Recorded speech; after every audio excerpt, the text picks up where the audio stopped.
Ahí estamos. ¿Qué tal, David? Buenos días, ¿cómo estás? Hola, ¿qué tal? Buenos días. Excelente mañana para todos. Gracias, David. Pues bueno, como les decía, hoy empezamos con un tema interesantísimo. Creo que es un tema que para Latinoamérica es muy importante por todos los cambios que se están dando mundialmente. Y hoy para hablar de este tema tenemos a nuestro querido amigo David Merino, para platicarles un poquito de David. Él es licenciado en Derecho con estudios de Contabilidad, Operación y Planeación Legislativa, Derecho Fiscal Tributario. Es máster en docencia jurídica, máster en impuestos y doctor en ciencias de lo fiscal, con postdoctorado en diseño de estrategias de crecimiento empresarial, entre otra serie de doctorados que ostenta David. También es parte del área anticorrupción y prevención de lavado de dinero para entidades federativas por la Cámara de Diputados Federal. Tiene dentro de todos sus temas académicos y de docencia, es catedrático de doctorado en la Universidad La Salle y en otros programas de posgrado en la Universidad Javeriana de Colombia, Politécnica en Madrid. Es miembro de número de Academia Mexicana de Derecho Fiscal. También es especialista de certificados en delitos financieros, coordinador de la Comisión de Compliance de Prevención de Lavado de Dinero. En fin, don David también es fundador de una organización que se llama Top Compliance en México y tiene una amplia experiencia en todo lo referente a este campo. Así que tenemos con nosotros a una persona que nos puede hablar muchísimo de todos estos temas y que seguro nos va a aportar muy buenas prácticas el día de hoy. Entonces, bienvenido, David. Muchísimas gracias por aceptar nuestra invitación. Tenemos gente de toda Latinoamérica para escucharte. Así que estamos muy contentos de la... Muchas gracias por la invitación. Un verdadero honor. Hombre, pues David, para empezar con el conversatorio, una de las cosas que definitivamente pasa en Latinoamérica es que todo lo referente a compliance, a las leyes relacionadas a la persona jurídica, ay, se me fue el nombre de la legislación específica que estaba pensando ahorita, pero todo lo relacionado a compliance y al establecimiento de programas de ética, cumplimiento y responsabilidad penal de la persona jurídica, perdón, el lapsus, van caminando a diferentes pasos en Latinoamérica, pero al final de cuentas el parecido que paran teniendo estas legislaciones es bastante similar. Entonces, para ponernos en contexto, aprovechando que hay gente de todos los países y la verdad es que siempre es bonito escuchar la experiencia del país de cada uno de nuestros invitados, te pregunto más o menos cómo es el avance de esta legislación en México, cómo esta legislación va a afectar de manera positiva. Yo siempre creo que este tipo de legislaciones afecta de manera positiva a las organizaciones. ¿Cómo es que va caminando todo esto en México? Bueno, aquí es importante. Primero, buenos días a todos nuevamente. Un verdadero gusto saludarlos desde México. Y bueno, una de las cuestiones aquí fundamentales es que nosotros tuvimos ya desde hace varios años la reforma en materia penal en México, la reforma penal de responsabilidad a la persona jurídica o a la persona moral, como le llamamos en México. Es un término que solo usamos aquí porque en el resto de los países sigue siendo persona jurídica o persona colectiva, ¿no? Entonces, nosotros lo tenemos aquí desde el 2016 con la llamada miscelánea penal. Y obviamente, pues, se introdujo precisamente esta figura. Esta figura existe en muchos países, o sea, en realidad, y es importante señalar que no es un tema nuevo en cuanto a la tipología, o sea, que el tipo penal exista, ya tiene varios años. En cuanto a los procesos, sí es un tema novedoso en México. Novedoso en qué sentido. Novedoso en que no ha habido muchos procesos de responsabilidad penal de la persona colectiva. Recientemente en México, aquí en la Ciudad de México, tuvimos El primero, que fue de una agencia de autos, básicamente, no voy a decir la marca, pero fue una agencia de autos la que estaba siendo imputada con este tipo de responsabilidad. Hasta donde yo sé, el asunto terminó en una negociación, porque no era un delito, era un delito patrimonial, no era un delito de otro tipo, entonces la ley permitía que hubiera una reparación del daño. Y entonces la empresa pues asumió la reparación del daño, ¿no? Eh, Como antecedente te diría que en México desde 1929 y 1931, nuestro Código Penal no se contemplaba como tal de forma expresa, pero ya hacía referencia a lo que son las personas colectivas, ¿no?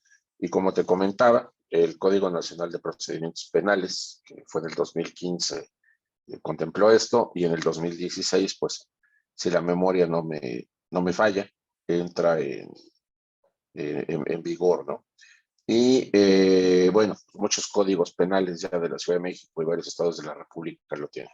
Entonces yo te diría que es un elemento fundamental porque al menos en México fue el detonador o uno de los más grandes detonadores para que las empresas empezaran a implementar compliance.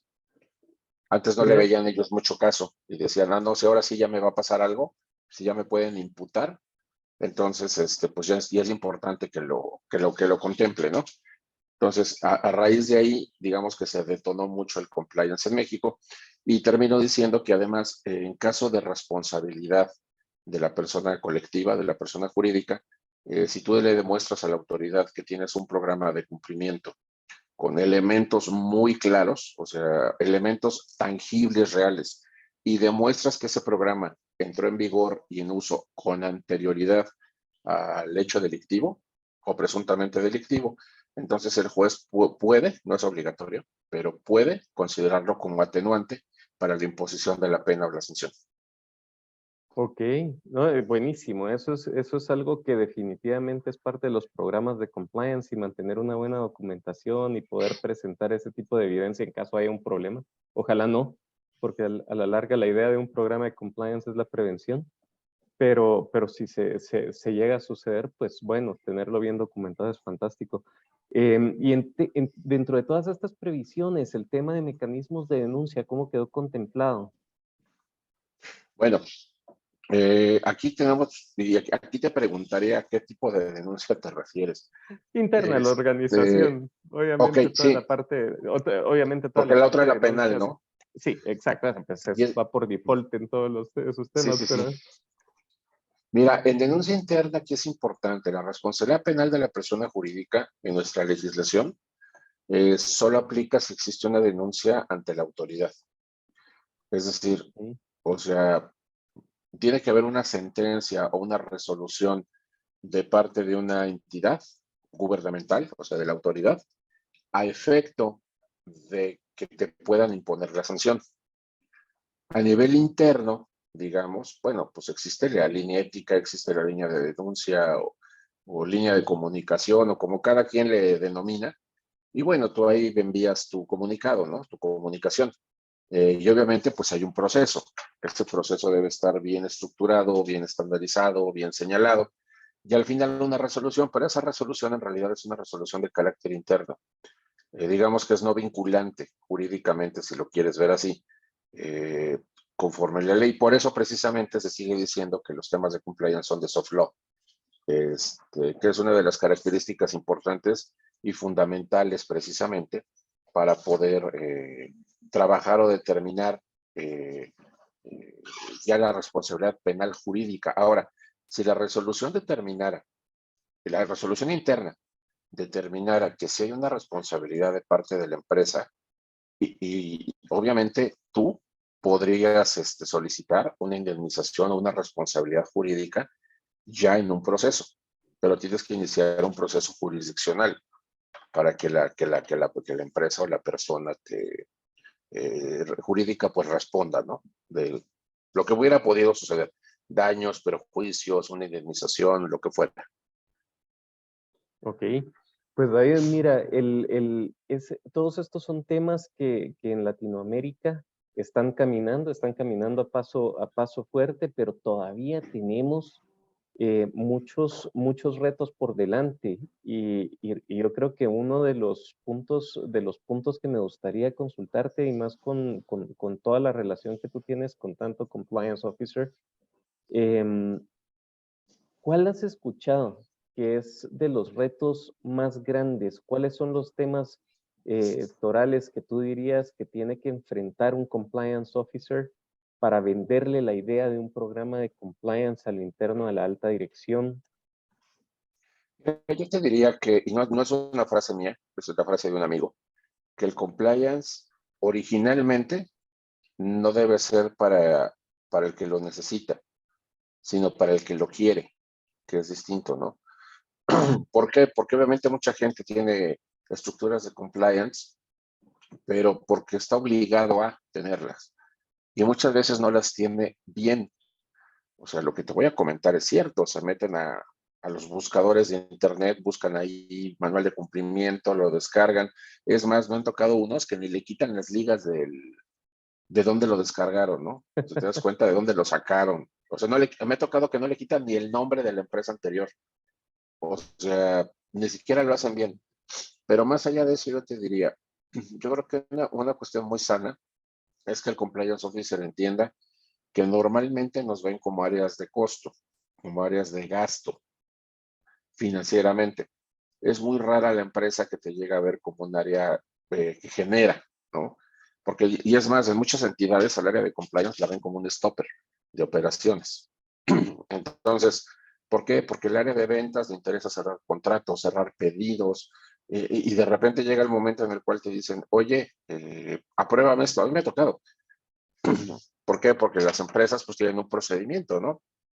En ese procedimiento corres listas negras, verificas la identidad del proveedor, pides los documentos mínimos necesarios para contratar y resulta que el área de ventas lo que le urge es que hagas todo eso de forma express porque ella quiere meter el pedido y cobrar, pero a él no le importa la contingencia. Entonces, yo creo que un reto bien importante es que nosotros le hagamos ver a la alta gerencia, a la alta administración, que finalmente es a quien le debemos de reportar, que nosotros, uno, no somos un área de costo ni de gasto, somos realmente una inversión y que a la larga, mediano plazo, dentro de normalmente, pero mediano y largo plazo, generamos ahorros muy importantes a la empresa porque evitamos contingencias, que esa es una cuestión bien importante.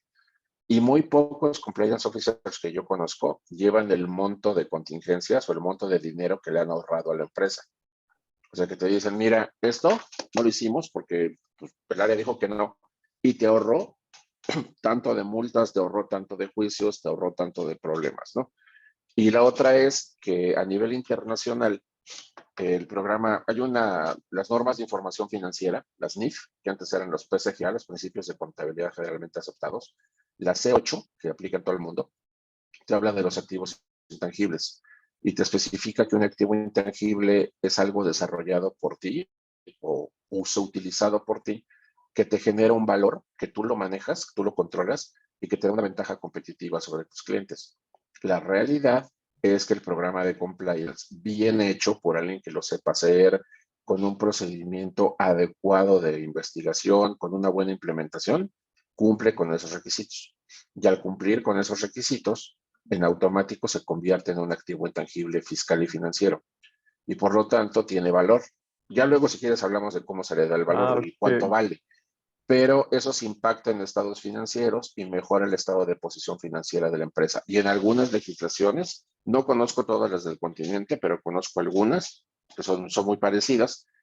Puedes hacer deducible para efecto del impuesto sobre la renta un porcentaje del valor, porque el activo intangible es cargo gasto diferido y ese cargo gasto diferido es inversión. Entonces, la implementación Wow. del programa de compliance, además, que le ayuda a la empresa a poder disminuir sus impuestos y mejorar su estado de posición financiera. Oye, no, esto me suena a tema para otro día. Creo que ya date por invitado para que platiquemos de ese tema, porque qué interesante.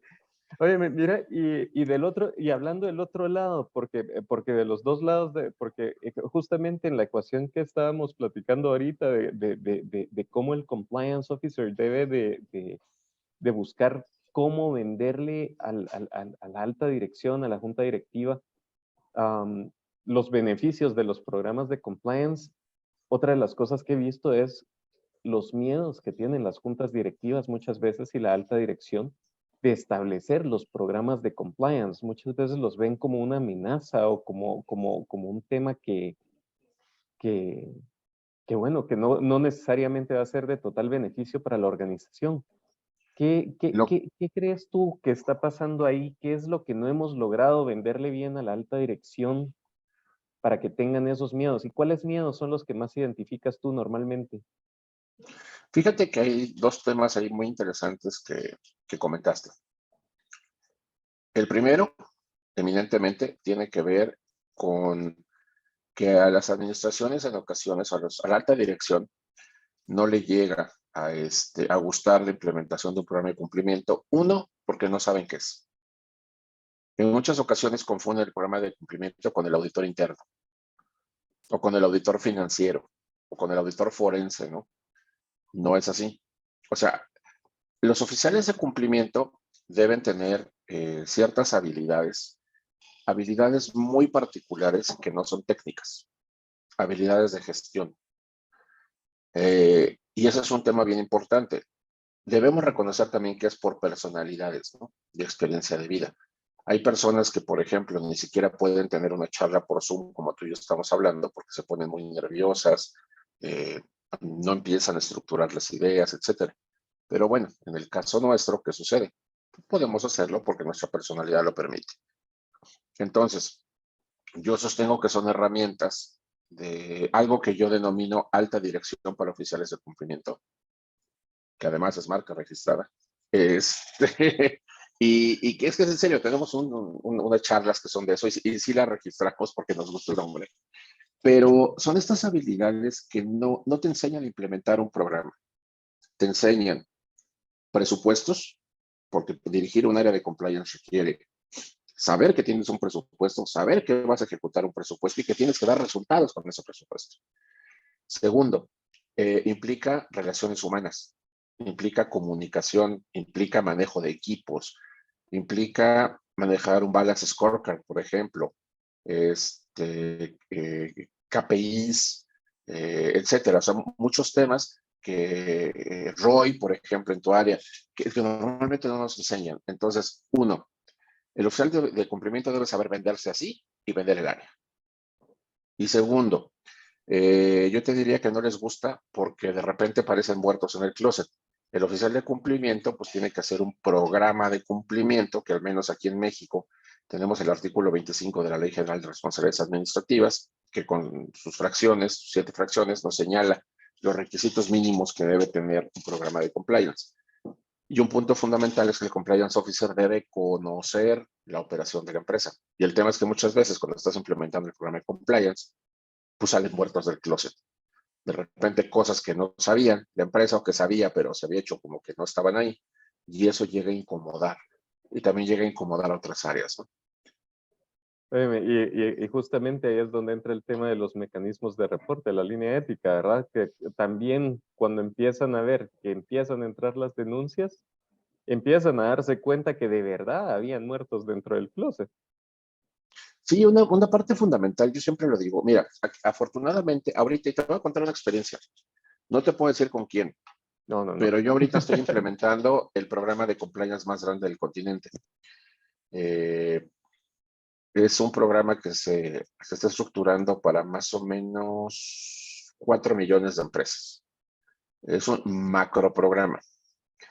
Y una de las cuestiones bien importantes que tuvimos que hacer es que la gente entendiera, la gente de la entidad, o sea, que es la que recibe, digamos, la entidad madre de todo, hacia donde permea todo, entendiera que el programa de cumplimiento es para ellos, para los colaboradores, que eso nunca lo decimos. A ver, todo el mundo cree que el programa de compliance es para las empresas.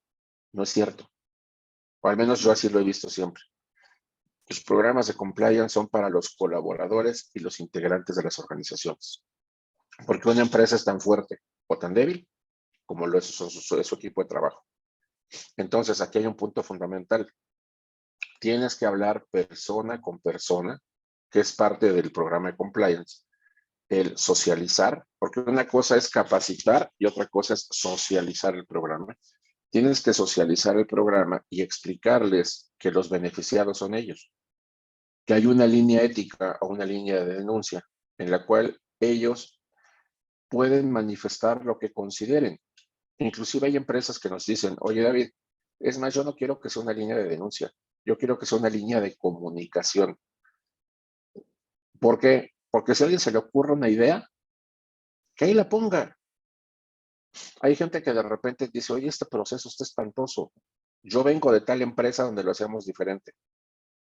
Y no es una denuncia, es un tema de mejora. Y entonces ocupan la línea de denuncia, o sea, lo que originalmente era el software de la línea de denuncia, como una línea creativa, donde también ponen cosas buenas, que eso es un tema bien importante. Yo siempre he dicho que, y eso fíjate en Twitter, y fíjate en Facebook y demás, ¿no? Te voy a poner un ejemplo muy rápido. Yo tengo estas ojeras de perro el día de hoy. Digo, de por sí tengo, pero hoy, porque ayer me dormí a las 4 de la mañana, dormí como 3 horas, más o menos hoy. Ayer le abrieron el carro a mi hijo. Salió de la universidad, se metió a un centro comercial y en el estacionamiento del centro comercial le abrieron el auto, le sacaron el backpack y se llevaron su computadora, su iPad. Mi hijo está a punto de terminar ingeniería mecatrónica. Entonces, se llevaron todo, o sea, completo. Afortunadamente tiene seguro el equipo y fuimos al Ministerio Público a iniciar la denuncia por el robo, ¿no? Te lo cuento porque en redes sociales normalmente te quejas. Si tú te fijas, mucha gente se queja de cosas, pero nunca felicitas. Es muy raro. Entonces, yo ayer, y a lo mejor al rato lo hago, pero no por queja, sino porque es un centro comercial que está aquí muy, muy cerca, muy céntrico, donde van muchos conocidos míos, y que además nos decía la policía que al menos todos los días reciben 1 a 2 denuncias de que abrieron carros adentro del estacionamiento. O sea, nos decía que son al menos unos 30, 40 autos los que abren al mes que van a denunciar, o sea, más los que no denuncian. Entonces es gravísimo que el centro comercial no haga nada. Entonces sí le voy a avisar a mis amigos al rato, así creo que tú me tienes en redes sociales, vas a ver qué les va a poner. Cuidado con esta plaza, no dejen cosas en los carros. O sea, no les digo que no vayan, solo no dejen cosas en los carros. Pero también es bien importante. Yo ayer sí mandé un mensaje en la madrugada a las redes sociales de la Fiscalía. Nos atendieron maravillosamente en la madrugada, no tienes idea. Una atención de verdad muy buena, muy atentos, nunca nos pidieron nada de dinero. O sea, y yo me metí a la página de la Fiscalía y en donde dice contacto en el buzón, yo mandé una felicitación, ya me contestaron. Entonces, es lo mismo, mi querido Pablo. Las líneas éticas o de denuncia nacen originalmente así, pero tienen además más funciones y más funcionalidades que se le pueden agregar, dependiendo qué tipo de línea ética o de denuncia tengas. ¿Por qué? Porque hay empresas que te dicen, no, yo ya tengo ahí un mail que es denuncia arroba el dominio de la empresa. Tengo un WhatsApp. Oye, y luego funciona para tener contacto, ¿no? Pero no es propiamente un ERP, que es lo que normalmente los oficiales de cumplimiento necesitan, porque además hay un tema bien importante, Pablo. Nosotros hicimos a mediados de este año, en Top Compliance, precisamente, una encuesta, la encuesta nacional de oficiales de cumplimiento. Y curiosamente, el 90% de las áreas de compliance de las empresas de este país, según la encuesta, está conformado de 1 a 3 personas. No son áreas grandes, considerando que el 95%, 97% de las empresas son micro, pequeñas y medianas en México, ¿no? Entonces, si te das cuenta, el establecer una herramienta como un RP, una línea de denuncia real, te va a ser más eficaz, te va a ser más eficiente y te va a permitir además trabajar. Yo tengo una broma que le hago a mis amigos. Tengo varios que son jefes de la unidad de cumplimiento. Y es unidad porque es una persona. O sea, ellos te dicen, soy yo, el área de compliance soy yo y tan, o sea, se acabó. Entonces les digo, ay, tú eres el de la unidad de cumplimiento porque es uno. Y resulta que él tiene que verificar proveedores, correr listas negras, atender requerimientos, todo el tema de la juntitis, ¿no? Este rollo de qué reuniones, porque el compliance officer se mete en muchas cosas. Total. Verificar los manuales, atender la línea de denuncia. Le digo, oye, ¿y a qué hora vives? Entonces, un RP, la verdad es que funciona de una manera maravillosa y te ayuda a muchas cosas. Ah, sí, sí, sí, sí, definitivamente. Pues mira, qué interesante la línea que estamos llevando, porque al final de cuentas, sí, los compliance officers tienen muchos retos eh, en esos temas y centrándonos como pues el tema del día de hoy es la parte de los mecanismos de denuncia. El hablar de los diferentes usos que se le puede dar, pues es un tema interesante. Sin embargo, como bien decías al principio, dar a conocer esos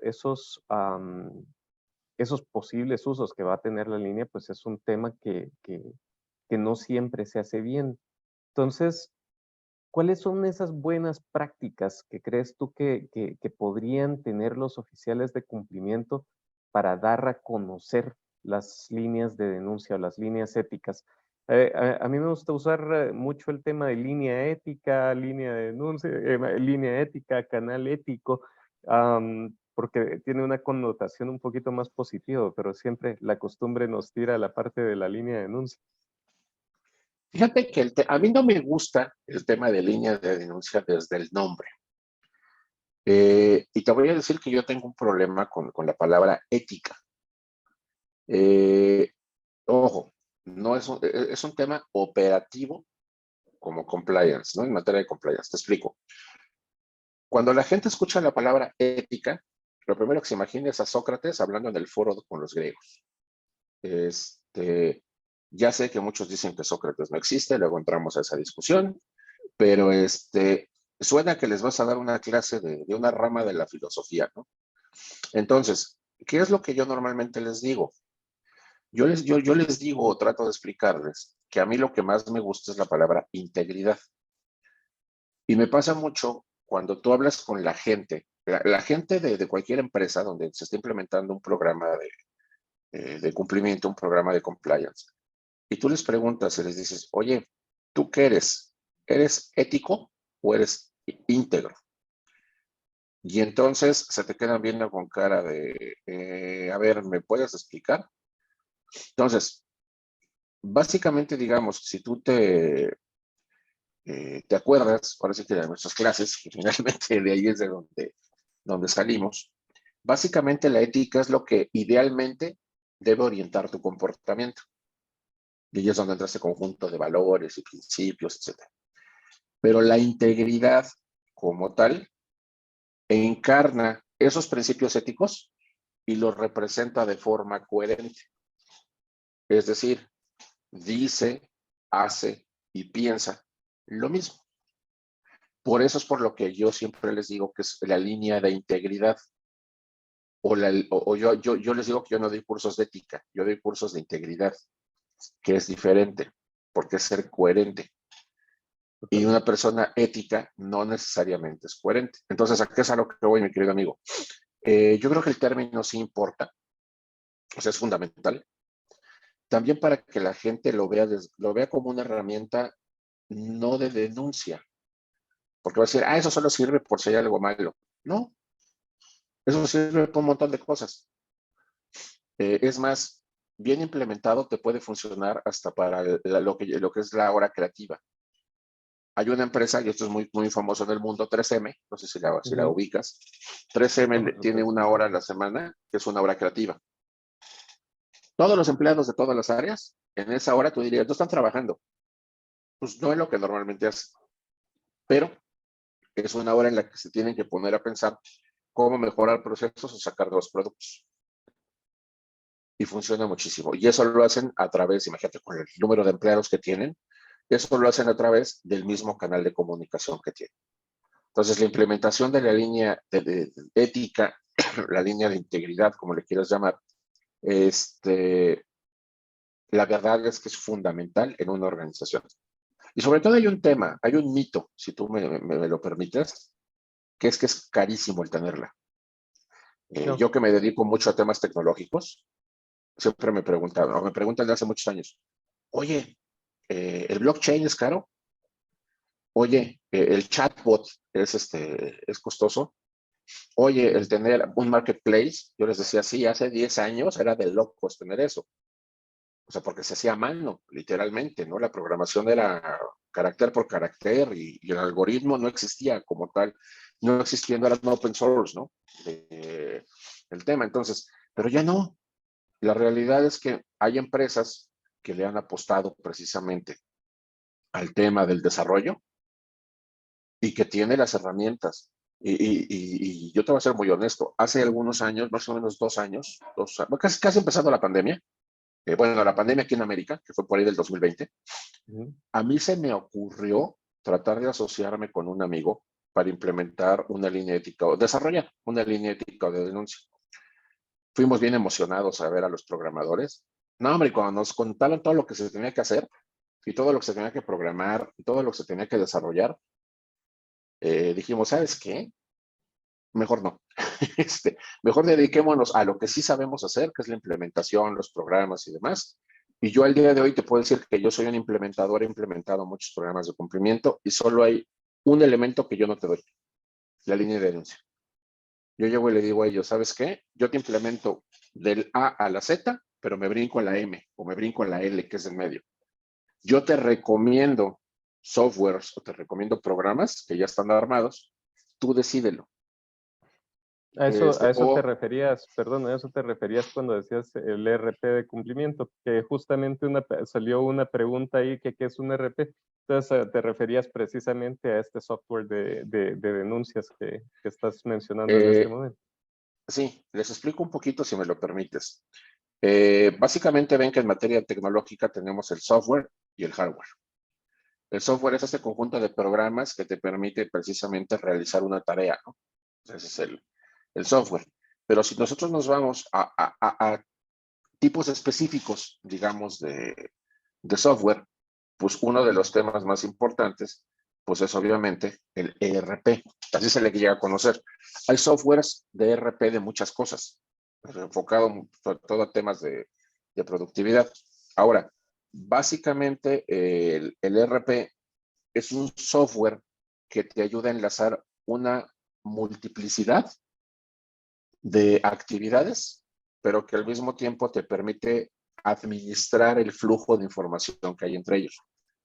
O sea, puedes tener varios usuarios, te da alertas, te permite almacenar información, te maneja las fuentes de donde vienen precisamente los datos, te permite, obviamente, lo que es el tener además el almacenamiento y la fuente de confianza. Entonces, es a lo que me refiero, propiamente, a lo que es, ¿qué significa RP? Es un Enterprise, perdón, mi inglés es malísimo, pero es el Enterprise Resources Program. Planning, perdóname, Planning. Entonces, ese es precisamente el ERP. Y en materia de cumplimiento, algunas empresas han desarrollado softwares que son precisamente administradores, porque son software de administración en materia de línea ética o línea de denuncia. Buenísimo. Ok, entonces veamos, haciendo un poquito un resumen de lo que decías. Me gustó mucho el tema de hablar de la línea de integridad, me gustó mucho también el tema de lo que decías, buscar una herramienta.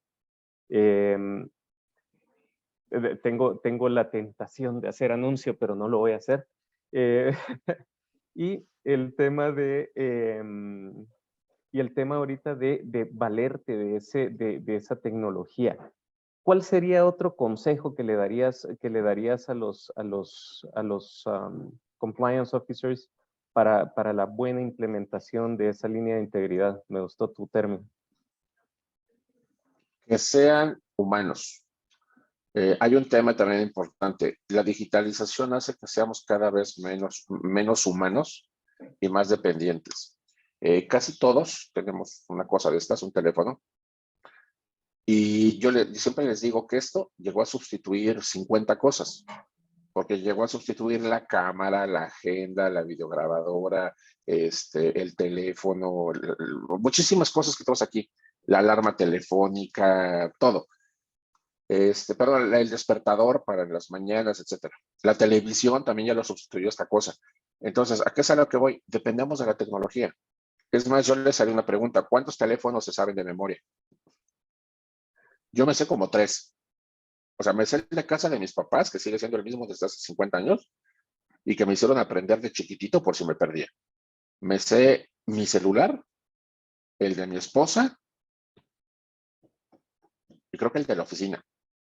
Me sé como 4. ¿A Estamos qué es en a lo las que voy? mismas. Sí, ¿a qué es a lo que voy? Se te pierde el celular y pierdes la vida. Entonces, ¿qué sucede? Y ahí viene la parte interesante. El compliance officer no debe depender de la tecnología. Es una herramienta, pero la tecnología, yo soy de los que sostiene que no va a sustituir al compliance officer. O sea, tú tienes que manejar el software, no el software te tiene que manejar a ti. Entonces, ¿qué es a lo que voy? Parte importante del compliance program, repito, es platicar con la gente, es el poder trabajar con la gente. Eh, yo hace poco tuve aquí en México la visita de un compatriota de ustedes, de una empresa muy, muy grande allá en Guatemala, que es filial de una empresa mexicana. Y él me decía que él tiene la costumbre de que al menos una vez a la semana, él va a las plantas. Tienen varias plantas, 2, 3 ahí en Guatemala. Y se pone a recorrer, y se pone a platicar con la gente. Oye, ¿cómo te ha ido? ¿Cómo va el tema? ¿Cómo va aquí? Y que al principio lo veían como el chismoso, ¿no? O sea, como que no le digan nada porque este es el compliance officer. Y dice, con el tiempo ellos fueron entendiendo que yo nunca decía quién era el que me decía o cómo me enteraba, pero de repente ellos veían que cosas cambiaban. Por ejemplo, algo que él me comentaba, decía, había áreas donde el piso era sumamente resbaloso porque no estaba bien implementado el tema de la seguridad industrial y es un tema de cumplimiento. Entonces, ¿qué hice? Pues de repente hablé con la gente de seguridad industrial y le dije, oye, fíjate que fue a visitar la planta y ya me andaba yendo de cuernos. Se compraron tapetes. O sea, son cosas bien sencillas, pero la gente dijo, oye, nadie se enteró que fui yo que tengo mis tapetes, ¿no? Otra que me contó de uniformes, que había gente, o sea, la empresa por política da uniformes una vez al año, pero en ciertas áreas se desgastan mucho más. Entonces, también el tema, oye, ¿por qué tu uniforme está así? Es un tema de cumplimiento, de estar bien presentado, ¿no? No, pues es que es el único que nos dan y pues se acaba. A ver, déjame ver. O sea, ese tipo de cositas te vuelve humano, te acerca con la organización y además justifica también una muy buena parte de lo que haces. Yo les digo que un compliance officer no puede ser de escritorio, tiene que saber operar dentro de lo que de lo que se está haciendo. Entonces yo les daría ese segundo consejo. Mira, yo les diría, a ver, ser compliance officer requiere, uno, que te guste el compliance. Dos, tener ciertas habilidades que si no las tienes, las tienes que desarrollar. Porque, repito, el compliance officer tiene que venderse él y vender el programa y vender el área. Tiene que hacer que los directores de área entiendan que no es su enemigo, que al contrario, te voy a ayudar y que si seguimos el pipeline del proceso, va a funcionar maravillosamente esto, ¿sí? Pero también tienen que entender que es el custodio precisamente. Les digo yo que es como en las películas de los Avengers, ¿no? Es el que tiene la llave para entrar al mundo al que quieres entrar. Si el compliance officer te dice que no, pues no entras. O sea, tan. Porque él está cuidando la entidad, está cuidando la empresa. Que es muy distinto a lo que hace un contralor interno. Entonces, y repito, entre más herramientas le des al compliance officer, mejor va a ser. Entonces, mi tercer consejo sería, aprendan temas digitales, pero no dependan de la tecnología. Está silenciado, Pablo. Gracias, gracias. Y dándole vuelta a la pregunta ahora, ¿qué le recomiendas? ¿Cuáles serían esos 3 puntos que le dirías al denunciante para que Tal vez, utilice, a la persona que reporta, para que utilice la línea? mira, si el programa está bien implementado, va a tener un mecanismo de protección. Y no porque sea él, digo, todas las personas somos especiales, ¿no? Pero digamos que se va a sentir como en el programa de protección de testigos La no de, lo- de- represalia. de los alguaciles de Estados Unidos, ¿no? El tema es, Y esta es una pregunta que yo le hago mucho a los compliance officers. Les digo, a ver, ¿el mecanismo de denuncia debe ser anónimo o no? Y ahí tenemos una diversidad de opiniones, ¿eh? En muchas empresas te dicen, si me llega una denuncia anónima, no lo investigo. Así, tajante. En otras te dicen, depende que esté denunciando, porque también esa es una parte importante. Y depende de quién le investigue, mi querido Pablo. Yo conozco de las dos. Entidades donde es el oficial de cumplimiento el que recibe la denuncia y luego se informa al comité de ética. Y entidades donde la empresa te dice, no, yo quiero un tercero, que es el que reciba las denuncias e investigue, para que no haya ningún conflicto de interés con alguien interno de la empresa. Los dos sistemas finalmente pues, pueden llegar a funcionar en mayor o menor medida.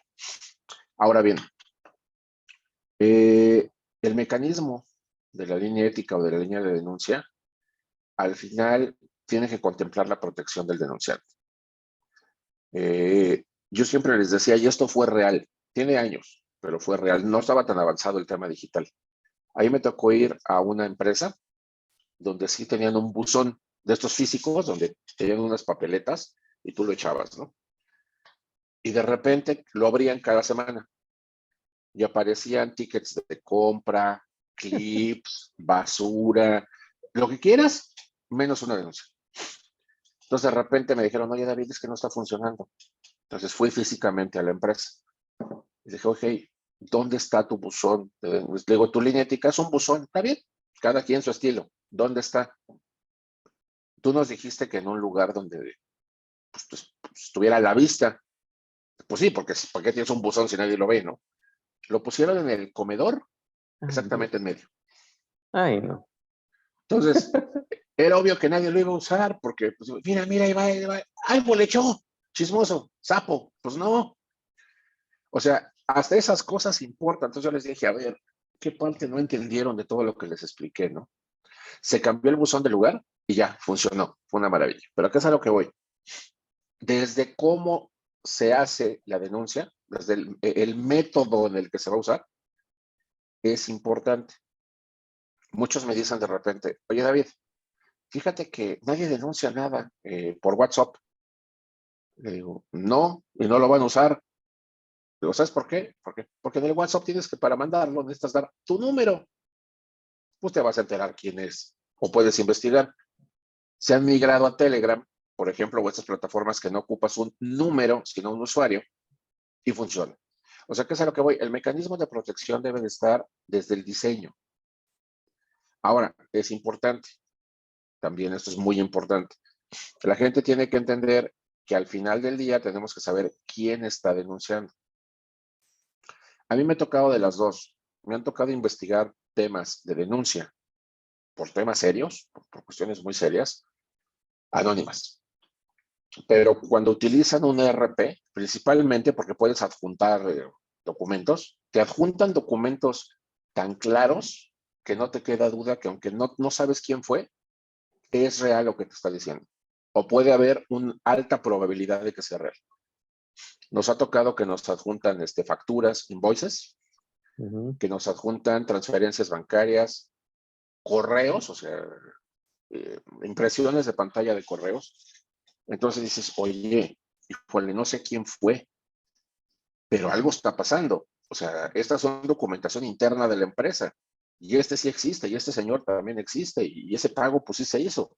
Entonces, te digo, ese mecanismo es súper importante. Y algo fundamental es que la gente vea que algo sucede. ¿A qué me refiero? Hubo una denuncia y hubo un resultado, que puede ser responsabilidad o no, pero algo sucedió. Que eso es fundamental, porque de otra forma, la gente no va a tener el incentivo de denunciar, va a decir, ¿para qué lo hago si no pasa nada? Totalmente, de acuerdísimo contigo. Y mira, aprovechando, nos quedan 10 minutos y entraron un par de preguntas, ya una de ellas ya la contestaste, que es toda la parte del sistema automatizado. Sin embargo, hay por aquí, por ejemplo, una persona nos preguntó quiénes deberían integrar la comisión para conocer las quejas y denuncias. Mira, yo lo que te diría, voy a hablar de experiencia personal, ¿eh? Total. Esto ya lo he contestado y luego salgo ahí con que no están de acuerdo. Muy válido. En mi opinión, ¿sí? Deben de ser entre 3 y 5 personas, no más de eso, porque más de eso es un mercado. O sea, es bien complicado que la gente se ponga de acuerdo. Entonces, yo te diría, tiene que haber alguien de la alta dirección, eso es importantísimo porque es a quien le reportas y quien se entera. Tiene que haber alguien de la base trabajadora, de los colaboradores, porque en muchas ocasiones hay sindicatos, en otras ocasiones no. Pero un tema bien importante es que debemos cuidar algo que se llama percepción. La percepción lo es todo. Es como esta charla que tenemos, ¿sí? Ustedes creen que yo sé compliance y que estudié. No es cierto, solo doy esa percepción. La verdad es que vi muchos tutoriales de YouTube y nomás repito lo que veo. Eh, obviamente los tutoriales eran de éticos global. Entonces, Gracias, gracias. el punto aquí importante es la percepción.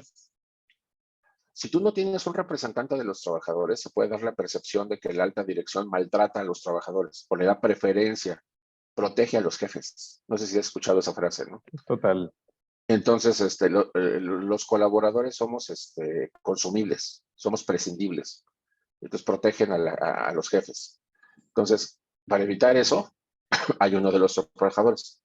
Y aquí viene un tema bien interesante, que es una pregunta también que hago mucho. ¿El compliance officer debe formar parte del comité de ética, sí o no?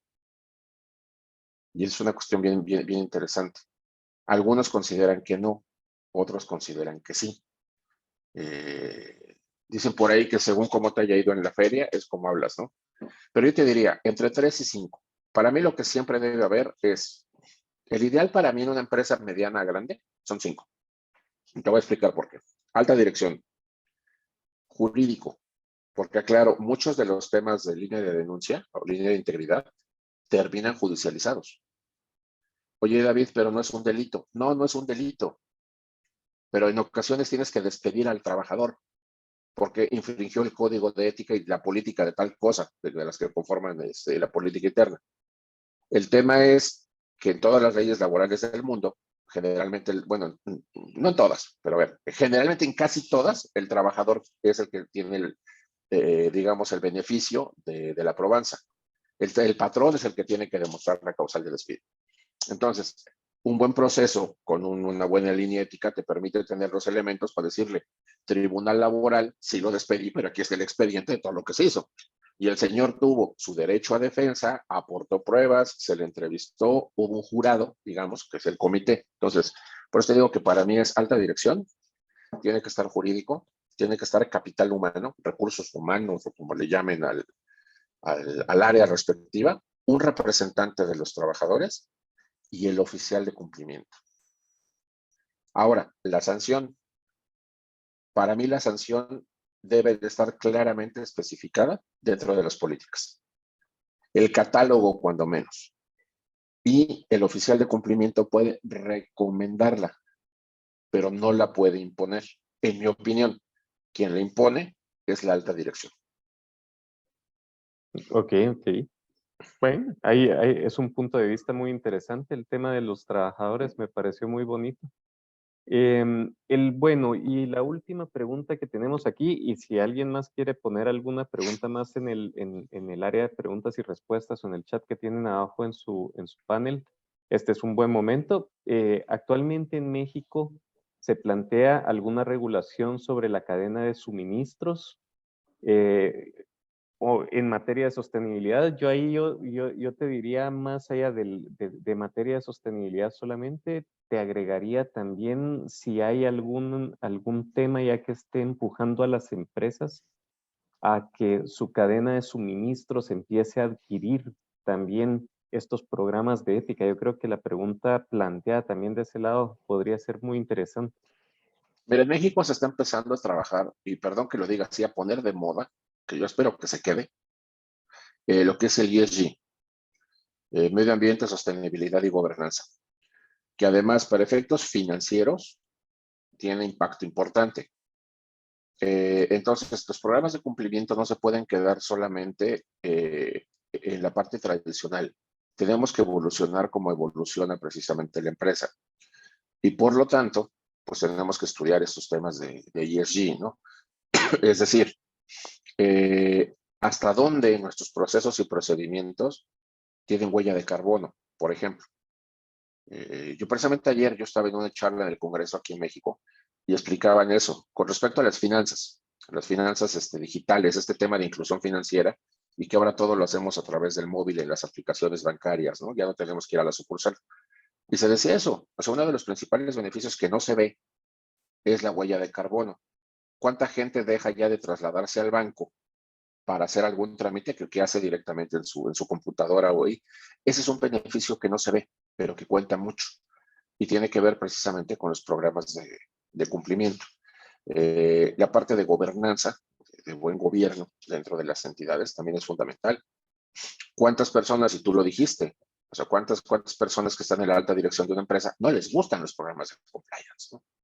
O sea, ahí entra el tema de gobernanza fundamentalmente. Y obviamente la sustentabilidad, ¿no? O sea, eso es importante. Ahí sí me atrevo a decir que en todo el mundo ha habido cambio climático, invariablemente. No sé en Guatemala, pero me imagino que es como aquí. De repente la temporada de lluvias ya se alargó, de repente la época de calor hace muchísimo más calor de lo que sucedía.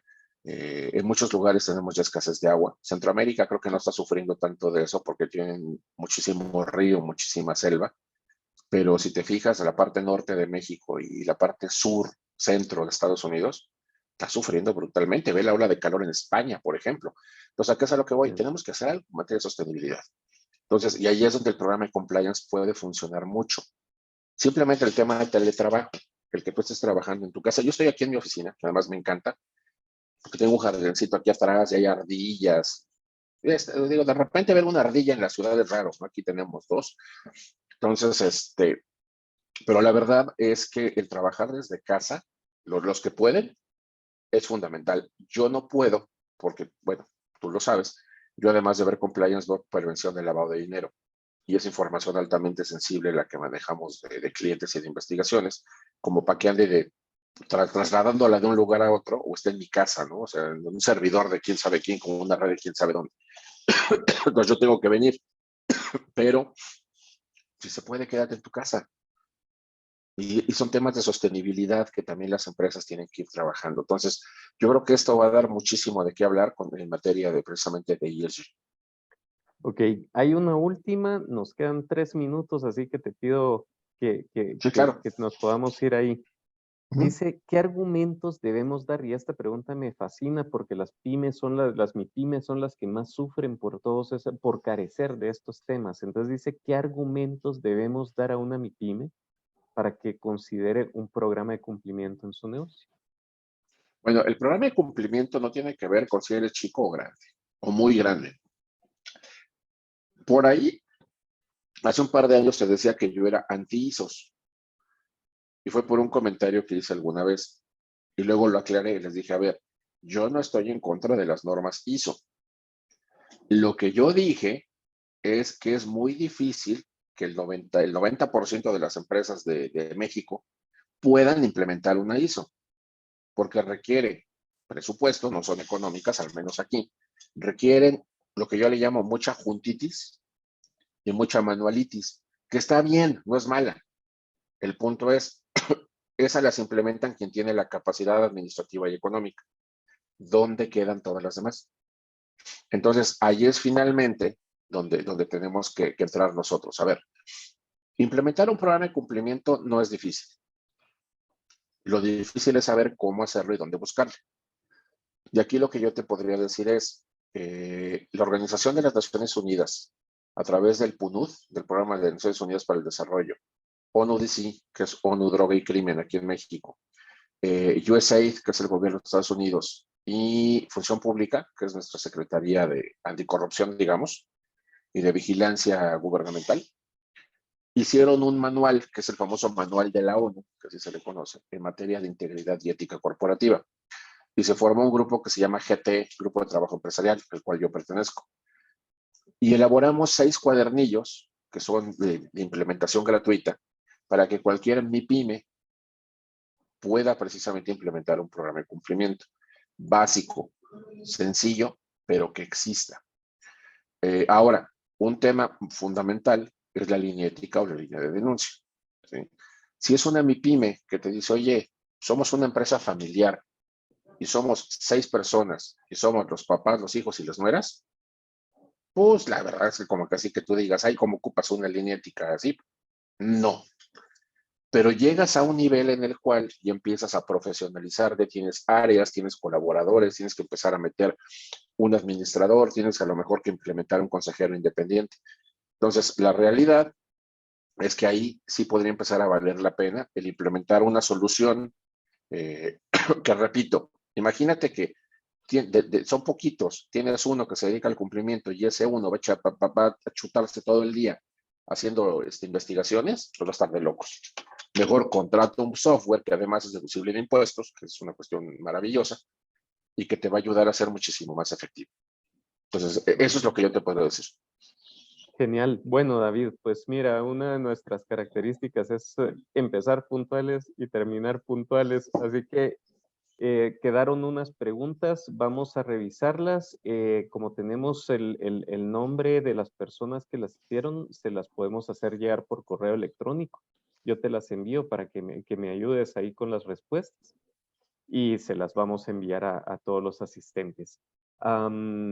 David, te agradezco muchísimo tu tiempo, tus insights. Creo que una de las cosas que me encanta de Masterminds es que puedes ser una persona con la mayor experiencia del mundo en el tema de ética y cumplimiento, pero siempre sale aprendiendo cosas nuevas y definitivamente nos aportaste muchos insights interesantísimos que enriquecen nuestra vida profesional. Así que no me queda más que decir gracias. No sé, David, si Hombre, quisieras al despedirte de contrario, todos. muchísimas gracias. Un abrazo a todos desde la Ciudad de México.